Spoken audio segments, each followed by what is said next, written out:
Makarpura railway station પર માલગાડી સામે પડતું મૂકી યુવાને જીવન ટૂંકાવ્યું.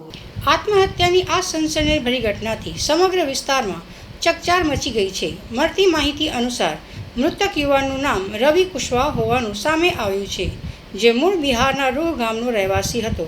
આ યુવાન પોતાના પરિવારના ઉજ્જવળ ભવિષ્ય માટે અને નોકરીની શોધમાં વડોદરા આવ્યો હતો, પરંતુ કોઈ અગમ્ય કારણોસર ગઈકાલે મોડી રાત્રે તેણે મકરપુરા સ્ટેશન પર આવતી એક સ્પીડમાં જતી માલગાડી સામે ઝંપલાવી દીધું હતું, જેના કારણે તેનું ઘટના સ્થળે જ કમકમાટીભર્યું મોત નીપજ્યું હતું. યુવાને આ આત્મઘાતી પગલું કેમ ભર્યું? શું તે કોઈ આર્થિક તંગીથી પરેશાન હતો કે કોઈ માનસિક તણાવનો શિકાર હતો? તે કારણ હજુ સુધી જાણી શકાયું નથી. ઘટનાની જાણ થતાં જ રેલવે પોલીસની ટીમ તાત્કાલિક ઘટના સ્થળે દોડી ગઈ હતી.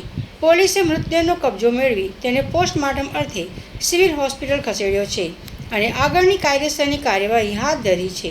સાથે જ મૃતકના પરિવારજનોને બિહારમાં જાણ કરવા માટેની તજવીજ પણ શરૂ કરી દેવામાં આવી છે.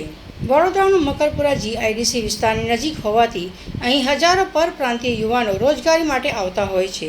રવિ કુશવાહા પણ બિહારથી આંખોમાં સપના લઈને વડોદરા આવ્યો હતો. રેલવે પોલીસના સૂત્રો પાસેથી મળતી વિગત મુજબ ગઈકાલે જ્યારે માલગાડી ટ્રેક પરથી પસાર થઈ રહી હતી, ત્યારે અચાનક જ આ યુવાને ટ્રેક પર કૂદકો માર્યો. ટ્રેનની સ્પીડ એટલી વધારે હતી કે યુવાનને બચાવવાની કોઈ જ તક ન મળી. હાલમાં પોલીસે અકસ્માત મોતનો ગુનો નોંધી તપાસ શરૂ કરી છે.